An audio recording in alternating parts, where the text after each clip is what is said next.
2025, and those of us that have spent years looking for something to scratch the Mass Effect itch have some promising prospects in our future, hopefully in the next few years or so.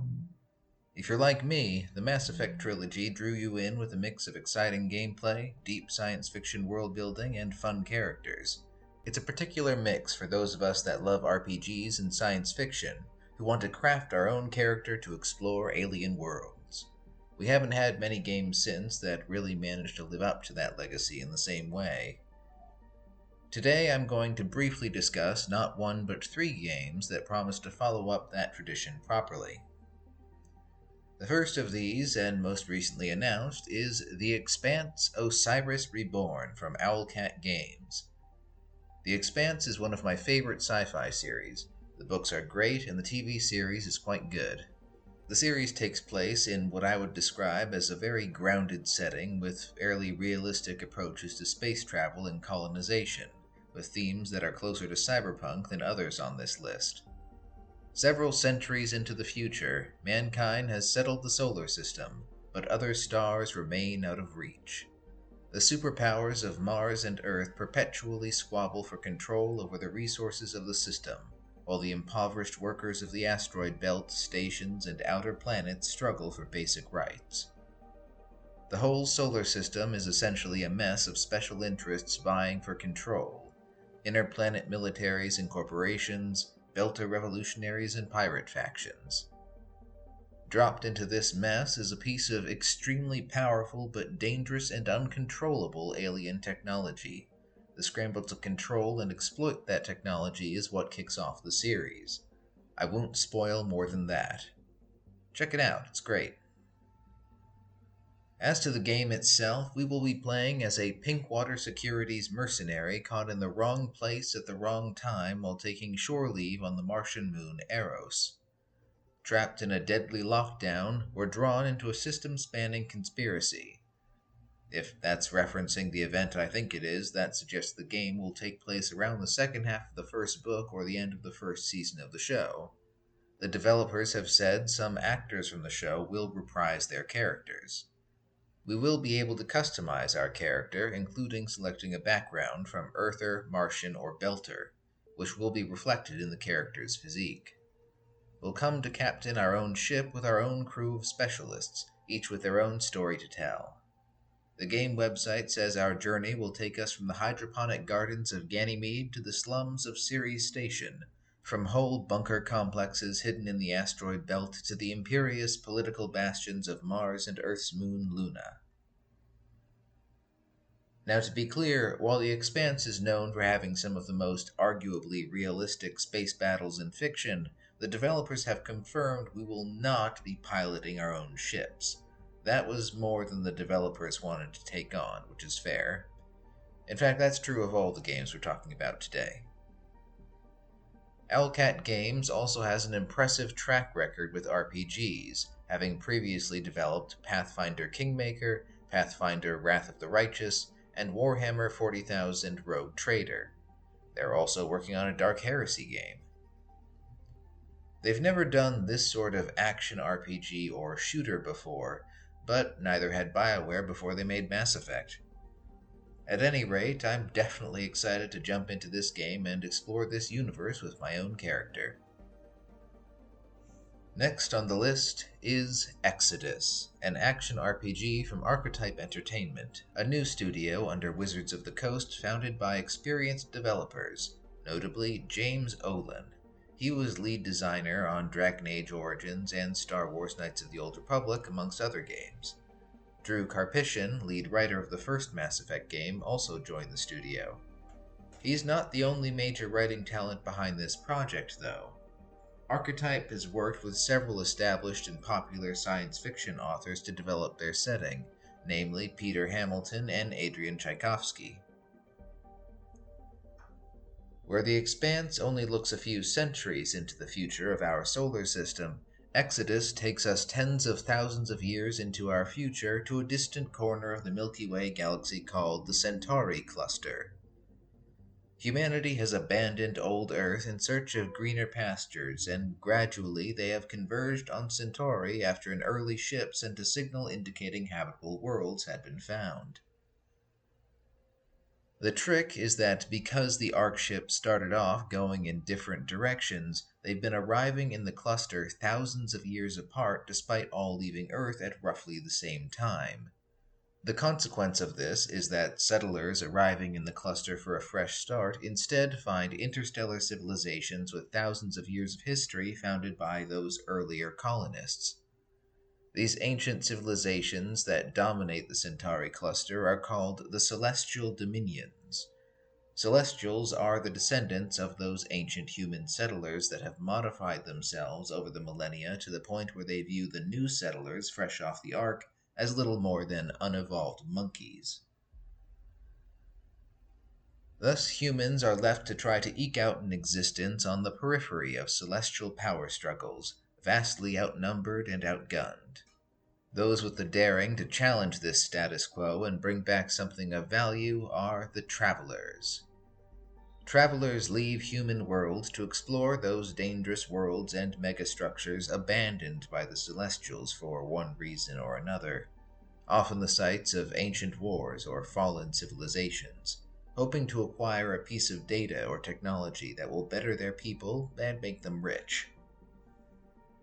One of the things I think is very cool about Exodus is that, while more fantastical than something like The Expanse, it is grounded in its own way. One example of that is simply in how the setting is constructed. There are no true aliens in the Centauri cluster. Every living being and piece of technology in some way traces back to Earth. Even most of the habitable worlds in the Centauri cluster now are the result of terraforming by the celestial civilizations, which again are the descendants of human colonists. Most of these worlds are seeded with a substance called limestone, which is basically a sort of programmable matter that can be used to quickly grow new buildings and structures if you know how. Another example is in how travel works. There is no faster-than-light travel mechanism in Exodus. Travel throughout the cluster is enabled by a series of paired structures called the Gates of Heaven, created by a celestial civilization called the Elohim, which accelerate a ship up to 99.99 etc% the speed of light between them. This allows relatively fast travel, but incurs a significant time dilation effect.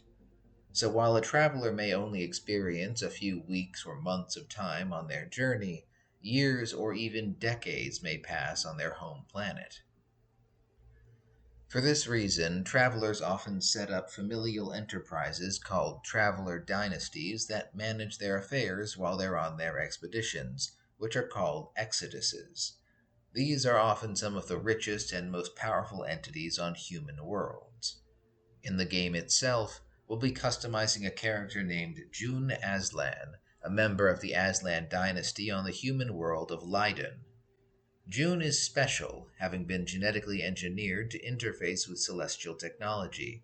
However, June's brother Gideon seized control of the dynasty after their father disappeared on his last expedition, forcing June into hiding at a young age.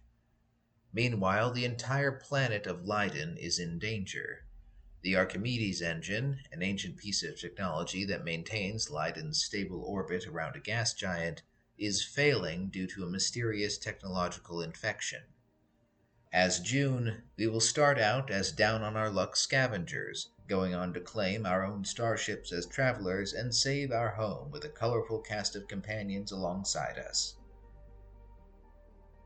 Now, personally, I think Exodus sounds like one of the most fun original IPs I've heard about in a long time, so I'm very excited. There's a lot of cool stuff I didn't even mention in that summary. There's a lot of material for the setting already if you want to engage with it.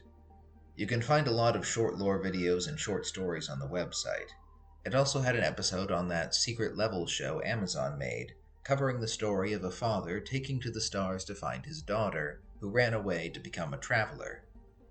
Of course, you can always read Peter Hamilton's book, Exodus, the Archimedes Engine, which I quite liked. There's also a tabletop handbook you can find. The developers did a live play of the tabletop if you want to watch it. Studio head James Oland ran the table, Drew Karpyshyn wears a bear costume, and Hasbro CEO Chris Cox makes a cameo. I thought it was fun. Lastly, and I really wish this wasn't the controversial entry on this list, but it is, we have the continuation of the Mass Effect franchise itself. We don't know much about this game, except that a small team has been working on it for years, and BioWare has shifted their focus to it after shipping Dragon Age the Veilguard. What little we've been shown suggests it will probably take place long after the events of the original Mass Effect trilogy. Some dates you'll find in a teaser from years ago points to the same time frame as Mass Effect Andromeda, 600 years after the Reaper War, but what we've seen also points to taking place in the Milky Way galaxy, so there could be some bridging of the settings. Beyond that, we don't know much. Series producer Michael Gamble did say the new game would be closer to the trilogy in tone compared to Veilguard, or presumably Andromeda, which I would consider a good thing. Without getting too speculative about the setting and premise, the new game is going to presumably take place in a galaxy ravaged by the Reapers, a galactic menace that left its mark on almost every world, even if centuries past their defeat in Mass Effect 3. It also takes place in the context of the Andromeda Initiative, an expedition to colonize the Andromeda galaxy that launched just before the Reaper War, only run into their own problems and conflicts with an expansionist empire called the Ket. They defeated the local forces of the Ket, but the larger empire that sent them presumably still exists. It's really impossible to say how the new game will handle past choices or anything at all, except that the teasers point to Liara's involvement. Liara's species have 1,000-year lifespans, so that doesn't really help pin down the timeline very much, though it does point to a game set in the Milky Way as opposed to Andromeda. On the other hand, a released piece of art seems to show the Angaran species only found in Andromeda, so it's possible a quick way to travel from Andromeda to the Milky Way will be found. As to my personal hopes and feelings, I hope the new game will adhere to the tone of the original series as opposed to the CW show-inspired tone of Andromeda. Yes, Mark Dara has said that was explicitly what they were trying to do with that. Mass Effect has always had some campy aspects, just look at the entire species of blue space women, but it's also taken itself seriously for the most part and subverts some of those influences. Andromeda also tried to lean into the exploration aspect of the first Mass Effect game, but I think a new game should lean more into the galactic politics and shady underworld side of things like Mass Effect 2 and 3. Maybe throw in some ancient ruins here or there, as a treat. What we have seen seems at least not contradictory of that idea, so I have some hope. There are a lot of reasons to be a bit concerned about this game. All the behind-the-scenes news coming out of BioWare over pretty much the last 15 years has pointed to high levels of dysfunction at the executive level, as well as pushes from executives at BioWare and EA that just seem to show a lack of understanding of RPGs in general.